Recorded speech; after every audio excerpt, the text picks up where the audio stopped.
ఒక దారుణమైన యాక్సిడెంట్ని మీకు అవేర్నెస్ కోసం మేము చూపిస్తున్నాం.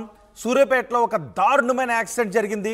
ఆగి ఉన్న లారీ కిందకు కార్ దూసుకు వెళ్ళిపోయింది. కార్ దూసుకు వెళ్ళిపోయి ఎలా నుజ్జు అయిపోయిందో మీరు చూస్తూ ఉన్నారు. మొత్తం రూఫ్ అంతా కూడా నుజ్జు అయిపోయింది. చాసీస్ అంతా నేలను తాకేస్తోంది. లారీ కిందకు మొత్తం కార్ అంతా కూడా లారీ కిందకు దూసుకు వెళ్ళిపోయింది. యాక్సిడెంట్ ఇలా కూడా జరుగుతుందా, ప్రమాదం ఇలా కూడా జరుగుతుందా అనిపించేంత దారుణమైన ప్రమాదం చోటు చేసుకుంది. వేగంగా వచ్చిన కార్ ఆగి ఉన్న లారీ కిందకి దూసుకుని వెళ్ళిపోయింది. ఈ ప్రమాదంలో లారీది తప్పు, అత్యంత వేగంతో ఉన్న కార్ది కూడా తప్పే. ఇష్టానుసారంగా హైవేలపై లారీలను ఎక్కడిక అంటే అక్కడ ఆపేస్తున్నారు. దీనివల్ల ప్రమాదాలు చోటు చేసుకుంటూ ఉన్నాయి. కేవలం నిర్ణీత ప్రదేశంలో కాకుండా ఇష్టానుసారంగా లారీలను రోడ్డు పక్కన హైవే మీద ఆపుతూ ఉండటం వల్ల ఈ ప్రమాదాలు చోటు చేసుకుంటున్నాయి. ఒక్కసారి ఆ దృశ్యాలు చూడండి, ఎంత భయానకంగా ఉన్నాయో. కారు మొత్తం, లారీ బ్యాక్ సైడ్ మొత్తం కార్ అంతా కూడా దూరిపోయింది, లారీ కిందకు వెళ్ళిపోయింది. ఈ ప్రమాదంలో భార్య భర్తలు ఇద్దరు కూడా అక్కడికక్కడే చనిపోయారు. హైదరాబాద్ నుంచి విజయవాడ వెళుతూ ఉండగా ఈ ఘోర ప్రమాదం చోటు చేసుకుంది. ప్రమాదంలో భార్య భర్తలు మృతి చెందారు. ఆ దృశ్యాలు చూస్తుంటే ప్రమాదం ఇలా కూడా జరుగుతుందా అనిపిస్తుంది. వేగంగా వచ్చిన కార్ లారీ కిందకు దూసుకుని వెళ్ళిపోయింది. కార్ మొత్తం లారీ కిందకు వెళ్ళిపోయింది. అంత ఘోరంగా జరిగింది ఈ ప్రమాదం. ఈ ప్రమాదంపై మరింత సమాచారం మా ప్రతినిధి రమేష్ అందిస్తారు. రమేష్, ఎలా జరిగింది ఈ ప్రమాదం? దురదృష్టకరం అని చెప్పుకోవచ్చు. ఎందుకంటే మనం చూస్తున్నాం ఆ విజువల్స్ లో ప్రతి ఒక్కరిని కూడా కలిచివేస్తున్నాయి. ఎందుకంటే మొత్తం కారు ఏకంగా మొత్తం ఆ లారీ కింది భాగానికి దూసుకు వెళ్ళిపోయింది. ఆ కార్ని, ప్రమాదానికి గురైన కార్ని తీయడానికే దాదాపు గంట సమయం వరకు కూడా సమయం పట్టిందని చెప్పవచ్చు. ఎక్కడికక్కడ నుజ్జు అయినటువంటి పరిస్థితి కనిపిస్తుంది. కారులో భార్యాభర్తలు ఇద్దరున్నారు. ఇద్దరు కూడా స్పాట్ లోనే చనిపోయినటువంటి దృశ్యాలను కూడా మనం చూస్తున్నాం. హైదరాబాద్ నుంచి విజయవాడ వెళ్తుండగా ఈ ఘటన చోటు చేసుకుంది.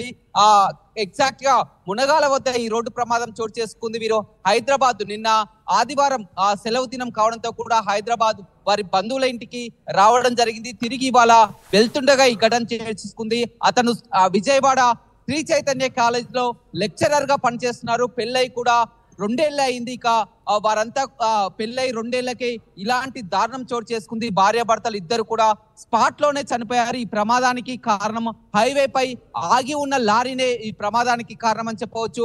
మనం చాలా రోడ్డు ప్రమాదాలను కూడా హైదరాబాద్ విజయవాడ జాతీయ రహదారిపై చూస్తున్నాం. ఎక్కువగా ఈ ఆగి ఉన్న లారీలని ఢీకొడతో ఈ ఘటన చోటు చేసుకుంది. కానీ చాలా వరకు ఆగి ఉన్న కార్లను ఢీకొట్టడమే చూసాం. కానీ ఈ కారు ఏకంగా మొత్తం లారీ కింది భాగాన్ని కూడా వెళ్ళినటువంటి పరిస్థితి కనిపించింది.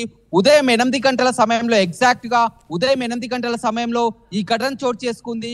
ఆ ఘటన కంటే ముందుగానే వారు కొద్ది సేపటి క్రితమే అక్కడ సూర్యాపేట వద్ద హైవే హోటల్ వద్ద కూడా ఆగడం జరిగింది. అక్కడ టిఫిన్ చేయడం జరిగింది. ఆ టిఫిన్ చేసి మళ్ళీ వెళ్తుండగా ఆ సూర్యాపేట నుంచి టిఫిన్ చేసిన మరొక అరగంట ప్రాంతంలోనే ఈ ఘటన చోటు చేసుకుందని చెప్పొచ్చు. వారు ఉదయాన్నే ఇంటి నుంచి బయలుదేరడం జరిగింది. కాస్త ఎండలు కూడా ఎక్కువగా ఉన్నాయి కాబట్టి ఉదయం ప్రయాణమే సేఫ్ అనుకున్నారు. మార్నింగ్ 6 o'clock హైదరాబాద్ నుంచి బయలుదేరడం జరిగింది. సూర్యాపేటలో అక్కడ బ్రేక్ఫాస్ట్ ముగించుకొని మళ్ళీ బయలుదేరాడు. ఇంతలోనే మృత్యువు లారీ రూపంలో, ఆగి ఉన్న లారీ రూపంలో వచ్చిందని చెప్పవచ్చు. వీరంతా కూడా ఆగి ఉన్న లారీని గమనించలేదు. భార్యాభర్తలు ఇద్దరు కారులోనే ఇద్దరు మాత్రమే ఉన్నారు.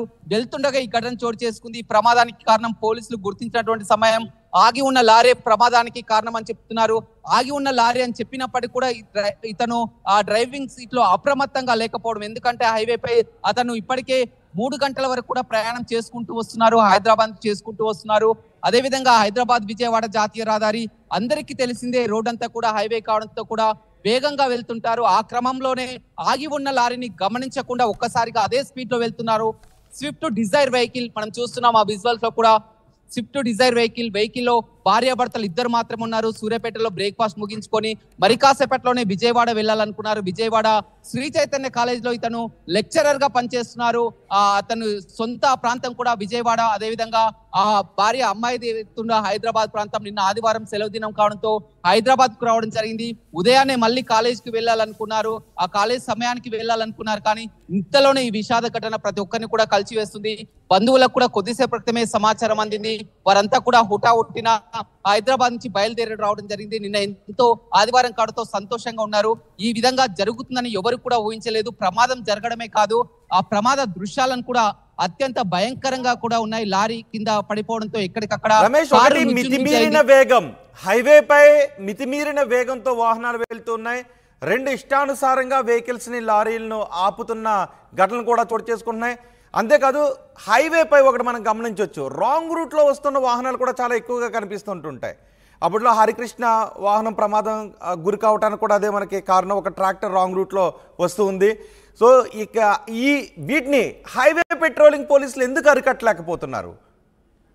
రైట్, గతంలో కూడా మీరు అన్నట్టు కూడా అనేక ప్రమాదాలు కూడా హరికృష్ణ తనయుని ప్రమాదం కానీ, అదేవిధంగా హరికృష్ణ ప్రమాదం కానీ, లాల్జాన్ పాషా కానీ చాలా వరకు కూడా ఈ విధంగా ఆగి ఉన్న లారీలను ఢీకొనడం, రాంగ్ రూట్ లో వెహికల్ రావడం వల్ల దాన్ని కంట్రోల్ చేయలేక వీరు ఆ వాహనం, ఎందుకంటే ఆ విజయవాడ హైదరాబాద్ జాతీయ రహదారి ప్రతి ఒక్కరు కూడా వాహనం ఎంతో స్పీడ్ గా వెళ్తాయి, మినిమం 100 స్పీడ్ లో అనేది. ఎందుకంటే వాళ్ళు హైదరాబాద్ నుంచి విజయవాడ చేరుకోవాలి, రోడ్లు కూడా హైవే కాబట్టి ఖచ్చితంగా స్పీడ్ లో వెళ్ళడం ఒక ఎత్తు అయితే, అంతకంటే దారుణం ఆగి ఉన్న వాహనాలే. గతంలో ప్రమాదాలని కూడా ఈ ఆగి ఉన్న వాహనాలని కూడా గుర్తించడం జరిగింది. అలాంటివి జరగకుండా కూడా అధికారులు పోలీసులు చర్యలు తీసుకున్నప్పటికీ కూడా ఈ హైవేలపై కూడా తరచు ఇలాంటి ఘటనలు చోటు చేసుకుంటున్నా కానీ అప్రమత్తం మాత్రం కావడం లేదని చెప్పొచ్చు. ఆ లారీ డ్రైవర్లు రాత్రంతా కూడా ఆ జర్నీ చేసి వస్తూ రోడ్డు పక్కనే ఆపుకొని ఉంటారు. వారంతా బ్రేక్ఫాస్ట్ చేయాలన్నా కానీ ఆపుకొని ఉంటారు. ఇదే క్రమంలో కూడా వారు ఆపే క్రమంలో కూడా ఒక పార్క్ యార్డ్ ఉంటది, హైవే పక్కన పార్క్ ఉంటది, దాబా ఉంటది, పక్క ఆపుకోవచ్చు. కానీ కేవలం ఇది రోడ్డుపై ఆపుకొని ఉండడం, దాన్ని గమనించకుండా హైవేలో వెళ్తుండగా ఈ ప్రమాదాలు చోటు చేసుకున్నాయి. ఎగ్జాక్ట్ గా ఈ ప్రమాదం కూడా అతను వేగం ఒక కారణం అయితే, వేగం కంటే ముందుగా రోడ్డు మీద ఆ లారీ నిలిపి ఉండడమే ప్రమాదానికి కారణం అని చెప్పవచ్చు. ఏకంగా అదే స్పీడ్ తో, ఎంతైతే స్పీడ్ తో వస్తున్నారో అదే వేగంతో లారీని ఢీకొన్నట్లయితే కాస్త ప్రమాదం తగ్గేది. కానీ ఇది మొత్తం కూడా లారీ కిందికి వెళ్ళిపోయేది జరిగింది. ఆ ప్రమాదమే ఈ ఘటన చూస్తున్నాం, మనం ఆ దృశ్యాలు కూడా చూస్తున్నాం. ఎక్కడికక్కడే ఆ నుజ్జు అయినటువంటి పరిస్థితి కనిపిస్తుంది. స్పాట్ లోనే, యాక్సిడెంట్ లోనే భార్యాభర్తలు ఇద్దరు కూడా మృతి చెందింది. వారికి పెళ్ళై కూడా 2 ఏళ్ళు అయింది. తను ఆ శ్రీ చైతన్య కాలేజ్ లో లెక్చరర్. రైట్ రమేష్, సూర్యాపేట జిల్లాలో ఒక భయానక ప్రమాదం చోటు చేసుకుంది. ఆగి ఉన్న లారీ కిందకు ఒక కార్ దూసుకు వెళ్ళిపోయింది. మునగాల మండలం ముకుందపురం దగ్గర ఈ ఘటన చోటు చేసుకుంది. ప్రమాదంలో భార్యాభర్తలు ఇద్దరు అక్కడికక్కడే చనిపోయారు. హైదరాబాద్ నుంచి విజయవాడ వెళుతూ ఉండగా ఈ ప్రమాదం చోటు చేసుకుంది. ఆ ప్రమాద దృశ్యాలు కొంత కలిచివేసే విధంగా ఉన్నాయి. ఈ ప్రమాద దృశ్యాలు మీకు చూపించడంలో మా ఉద్దేశం రోడ్డు ప్రమాదాల గురించి మీలో అవగాహన కల్పించాలి అనే ఉద్దేశంతోనే వీటిని చూపిస్తున్నాం. ఈ దృశ్యాలు మిమ్మల్ని కొంత కలిచివేయటానికి, కలవరపాటుకు గురి చేయడానికి అవకాశం ఉంటుంది. కానీ ఈ దృశ్యాలను ప్రసారం చేయడంలో మా ఉద్దేశం రోడ్డుపై రూల్స్ని ఏ విధంగా పాటించాలి, ఏ విధంగా నిర్ణీత వేగంలో వెళ్ళాలి, రోడ్ రూల్స్ను పాటించకపోతే జరిగే అనర్థాలు ఏంటి అనేది ప్రజల్లో అవగాహన తీసుకుని రావటానికి ఈ దృశ్యాలను చూపిస్తున్నాం.